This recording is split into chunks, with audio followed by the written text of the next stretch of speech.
Bonjour à toutes et à tous et bienvenue pour cette vidéo en complément en partie de la précédente. Je vous ai expliqué un petit peu la situation et entre-temps, au moment où j'ai publié cette vidéo, il y a une autre information, alors là, et non des moindres, qui nous concerne, nous ici, en Caroline du Nord. Vous connaissez la FEMA. La FEMA, c'est la Federal Emergency Management Administration. C'est une administration qui a pour charge de gérer toute la logistique de toutes les situations de crise ou de catastrophes naturelles, entre autres, et qui a donc un pouvoir assez étendu à l'échelle nationale. C'est-à-dire que logiquement la FEMA est dotée de certaines réglementations qui peuvent s'imposer aux États, mais en règle générale, elle attend en général que ce soit l'État qui fasse la demande. Et donc, vu la situation que nous avons à l'ouest de l'État et sur la zone du Tennessee également, la FEMA est donc appelée à intervenir, sauf que, attention, parce que les conséquences, on va les voir au mois de novembre. La FEMA a informé l'État de Caroline du Nord qu'elle ne va pas pouvoir assumer l'intégralité de sa fonction, faute de moyens. C'est-à-dire que la FEMA n'a pas les budgets suffisants pour pouvoir assumer l'ensemble de l'organisation et de la logistique pour rétablir en partie les voies de communication, par exemple, ou aider les sinistrés. Alors pire, il y a certaines communautés ici en Caroline du Nord qui se sont organisées pour acheminer des marchandises, des vivres, de l'essence dans les petites communautés qui sont isolées aujourd'hui dans les montagnes. Eh bien, figurez-vous que la FEMA, vu que la FEMA donc intervient, et encore une fois intervient, mais pas avec de gros moyens, a saisi un ensemble de marchandises qui a été acheminé dans le secteur. Parce que oui, étant donné que la FEMA, c'est elle qui a autorité, eh bien, il n'y a pas d'autre organisme qui peut s'improviser, faire la charité auprès des personnes sinistrées.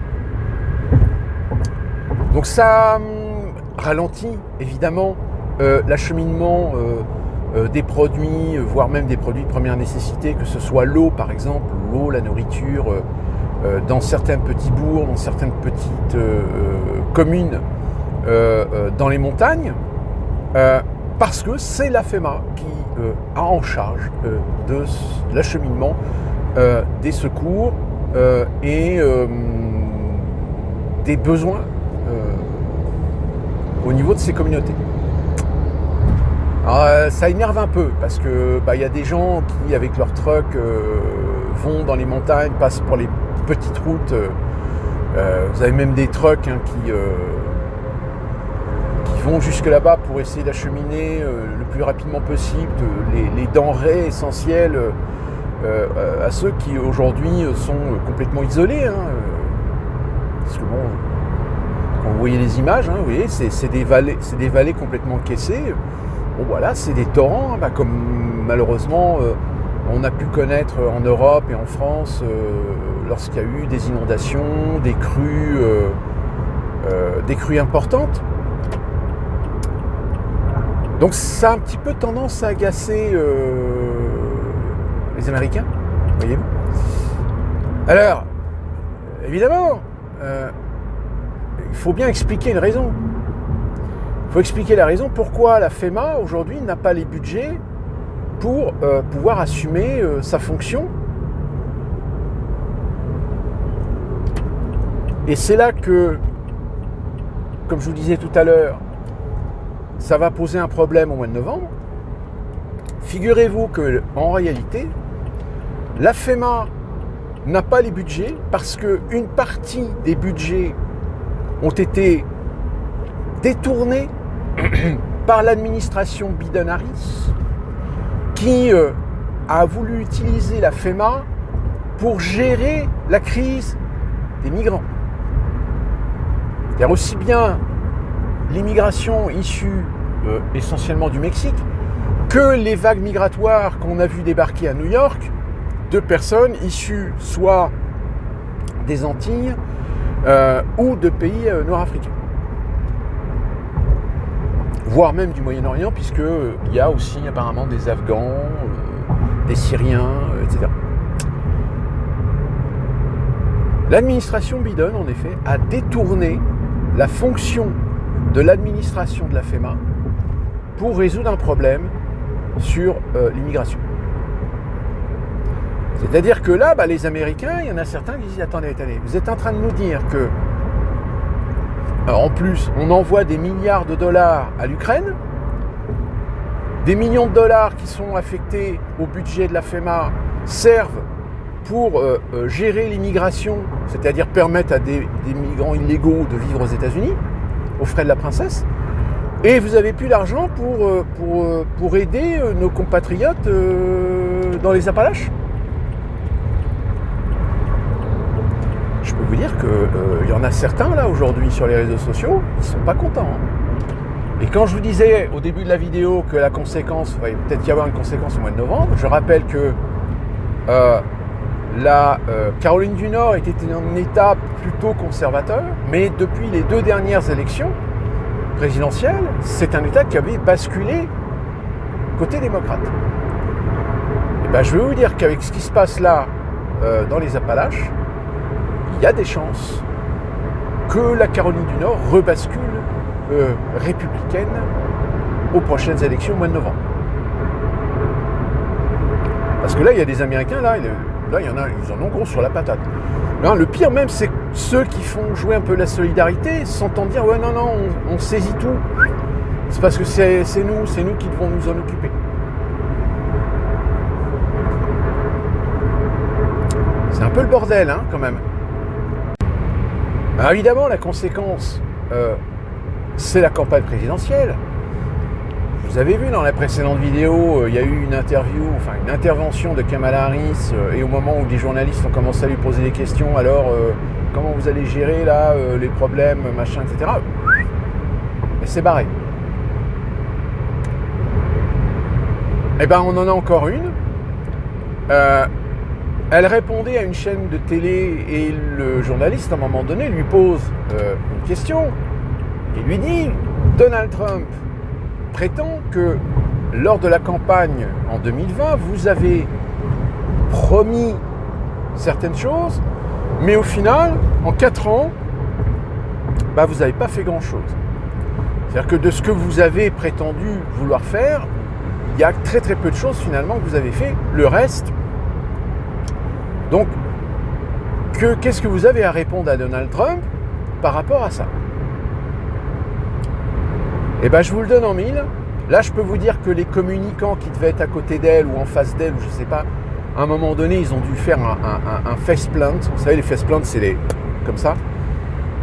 Parce que la réponse qu'elle a donnée était une réponse lunaire. C'est-à-dire, en gros... C'était un peu, oui, mais vous savez, avec Biden, on a fait pas mal de choses, etc. Et d'ailleurs, je remercie Joe Biden, c'est un des meilleurs présidents que l'Amérique ait connu. Non mais réponds à la question. Et en fait, elle ne répond pas à la question, elle tourne autour du pot. Et là, je peux vous dire que là, ce morceau-là, il est en train de faire le tour. Hein. Parce que, encore une fois, ça ne fait que démontrer que tous les Américains qui, en 2020, ont voté Joe Biden, dont très clairement, on sait qu'il y en a les 2/3 qui savaient qu'ils votaient pour un mec qui n'allait pas faire le taf, mais pas d'autre choix pour pouvoir dégager Donald Trump, eh bien ça va être les mêmes Américains qui vont voter Kamala Harris tout en étant parfaitement conscients qu'elle n'est pas compétente, qu'elle n'a pas de charisme, qu'elle est un peu teubée, comme on dirait, pour gérer le pays. Et que de fait, ça ne fait que confirmer encore une fois de plus que malheureusement, il y a des chances qu'en effet, elle l'emporte, parce que de toute façon, comme je vous l'ai dit, ils vont tout faire pour empêcher Trump de gagner l'élection. D'ailleurs, je vais revenir un petit peu dans quelques instants. Encore un autre exemple de ce qui a été découvert. C'est-à-dire que ça confirme que finalement, tu peux mettre n'importe qui à la Maison-Blanche. C'est pas eux qui dirigent le pays, en fait. C'est-à-dire qu'il y a des Américains aujourd'hui qui savent pertinemment que le pays est géré par des gens qui ne sont pas élus. Donc ça veut dire que la démocratie américaine est morte. Puisque, en apparat, elle fonctionne, puisqu'on te demande de voter pour un candidat ou un autre, mais qui en réalité ne sont pas du tout à la mesure et à la hauteur de la fonction. Et qu'au final, donc c'est pour ça que aux États-Unis, tu as de plus en plus d'Américains qui se réfugient dans la vie politique et économique de leur État et non plus de la nation tout entière.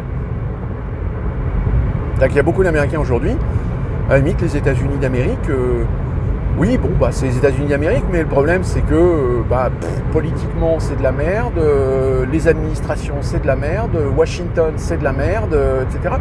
Donc ils se renferment.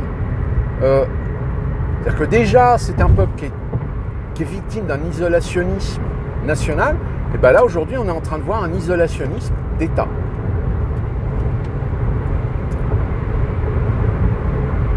Alors, pareil, quand je vous disais tout à l'heure que Donald Trump, il y a des chances qu'il ne gagne pas cette élection. Pourquoi ? Parce que tout va être fait pour l'en empêcher. Et, comme je vous l'avais expliqué, la fraude. Là, cette fois-ci, la fraude, elle risque fortement d'être évidente. En revanche, quelle va être sa proportion ? Est-ce que sa proportion, comme la dernière fois, elle va être assez marginale et que finalement, ça ne va pas changer grand-chose au résultat ? Ou est-ce qu'au contraire, il va y avoir une multiplication de révélations de fraude dans plusieurs États qui va faire que ça va donner du grain à moudre aux Trumpistes pour dire que finalement, encore une fois de plus, l'élection a été volée. Et comme vous le savez, que ce soit chez les démocrates ou les républicains, vous avez quand même des petits groupes de fanatiques qui sont capables de faire des conneries. Et donc, dernier exemple qu'on a en date, souvenez-vous, dans une précédente vidéo, je vous avais dit que la Géorgie avait décidé qu'elle allait pratiquer le recomptage manuel de tous les bulletins de vote. Ce qui va poser un problème. Enfin, il y a un avantage et un inconvénient. L'avantage, c'est qu'on sait que la Géorgie va être un État très, très, très important pour le résultat final. Et donc, par conséquent, pour éviter les dilemmes ou les complications qu'il y avait eu la dernière fois pour savoir si tous les résultats pouvaient être crédités ou non. Donc là, l'État de Géorgie a décidé que les recomptages allaient être faits manuellement, ce qui risque de prendre beaucoup de temps et ce qui fait que ça risque de retarder considérablement le résultat. C'est-à-dire qu'on pourra se contenter éventuellement d'un résultat, on va dire, partiel, voire une estimation. Et bien là, nous avons l'Arizona. L'Arizona qui, l'administration de l'Arizona n'arrive pas à expliquer pourquoi tout d'un coup on vient de découvrir qu'il y avait 7000 personnes dans les listes électorales qui ne devraient pas y être. C'est-à-dire qu'il y a 7000 personnes qui sont inéligibles. Alors qu'est-ce qu'on appelle une personne inéligible ? C'est tout simplement des gens qui ont été inscrits sur les listes électorales alors qu'en réalité, ils n'ont pas le droit de voter puisqu'ils ne sont pas américains. Vous avez sans doute entendu parler de cette affaire qui... vous avez eu un refus sur un projet, alors je ne sais plus si c'était à l'échelle fédérale ou dans un État, il y a eu une proposition de mettre en place une carte d'identité ou un contrôle d'identité pour pouvoir voter. Le projet a été jeté à la poubelle. Ah bah oui, comprenez, vous n'allez pas vous tirer une balle dans le pied d'avoir des chances de pouvoir réussir à faire voter des gens en votre faveur, alors que logiquement ils n'ont pas le droit de voter. Voire même réussir à contourner une règle ou un contrôle qui permettra à des gens de pouvoir voter 2 fois, dans 2 circonscriptions différentes.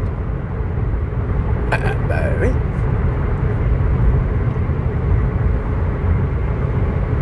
Donc 7000 personnes ont été identifiées dans des listes électorales qui ne devraient pas y être. Alors je vais vous dire, 7000 personnes, c'est pas très important puisque l'Arizona n'est pas un État très peuplé et d'après ce que j'ai pu lire, c'était des listes qui comportaient 298 noms. Donc 7000 noms sur 298, ça peut paraître énorme, mais au final, c'est pas énorme. Mais c'est pas tellement le fait du nombre, c'est le fait que ça existe. Et le fait que ça existe en Arizona, bah, la probabilité que ce genre de problème existe dans d'autres États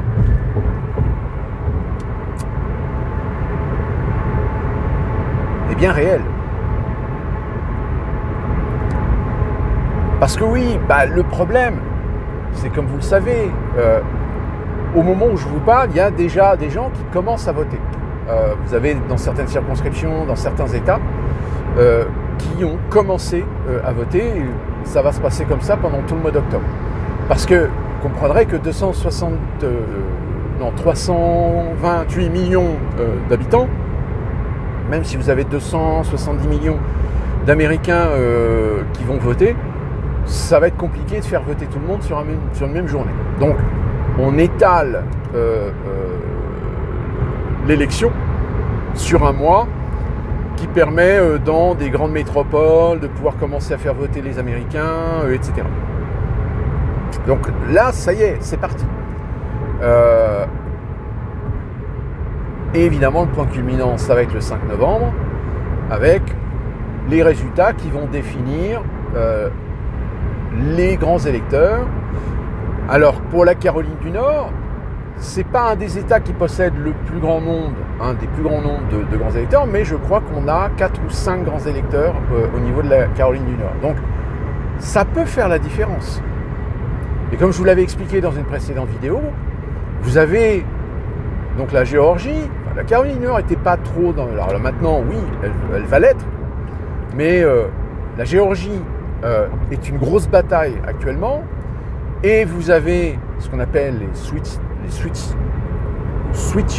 states, c'est-à-dire ces États qui peuvent très bien basculer d'un parti ou d'un autre, avec à la clé un nombre de grands électeurs non négligeable.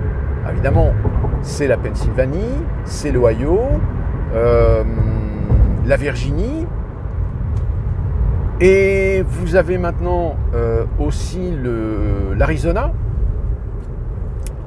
et puis il y en a un autre, Michigan aussi. Michigan, où de temps en temps, des fois, ça peut basculer, même si de toute façon, c'est souvent l'électorat très urbain de Détroit. Détroit, c'est une mégalopole, hein, qui généralement fait la différence par rapport à l'électorat rural, qui est un électorat beaucoup plus républicain, conservateur, que progressiste, démocrate. Contrairement à d'autres États où de toute façon, il n'y a pas à photo, ce sont des États comme la Californie, l'Oregon, le Washington, qui sont définitivement ancrés dans le progressisme et donc votent systématiquement démocrate, tout comme vous avez le Texas,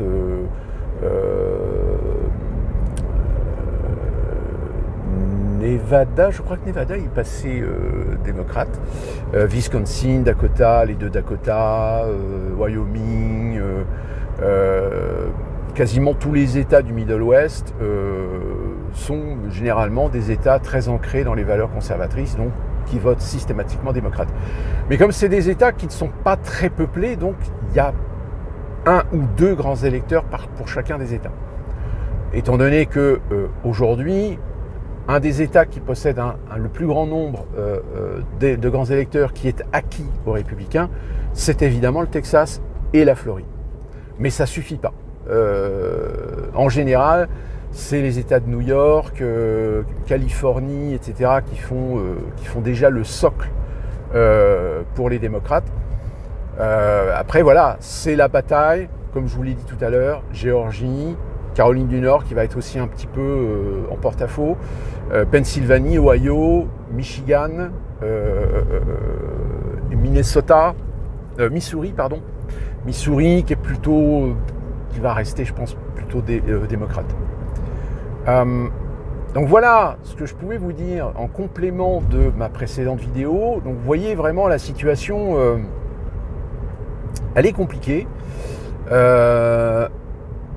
Elle est d'autant plus compliquée que, évidemment, tout le trafic qui passait par la 40, comme je vous l'avais expliqué dans une précédente vidéo, aujourd'hui est en train de passer par d'autres voies de communication, donc ça fait plus de trafic, donc ça fait plus d'embouteillage, donc ça met un petit peu le bordel. Bon, ça va, j'arrive à passer un petit peu entre les gouttes. Pour ce qui concerne la France, pour l'instant, on va voir un petit peu comment ça évolue. Et puis pareil pour le conflit au Moyen-Orient. Qu'est-ce que vous voulez que je vous dise ? Le seul petit détail qu'il faut prendre en considération, c'est que toutes les amicroches qu'il y a eu par le passé avec Israël, en règle générale, Israël prévenait Washington et Washington donnait plus ou moins son aval. Là, très clairement, aujourd'hui, on sait que Netanyahou est en total roue libre. À tel point que même Duterte, le président de l'ONU, s'est vu refuser l'accès à Israël. Ça devient compliqué. D'ici là, qu'on se retrouve pour une prochaine vidéo, portez-vous bien, soyez prudents et soyez toujours alertes et faites gaffe aux mauvaises informations.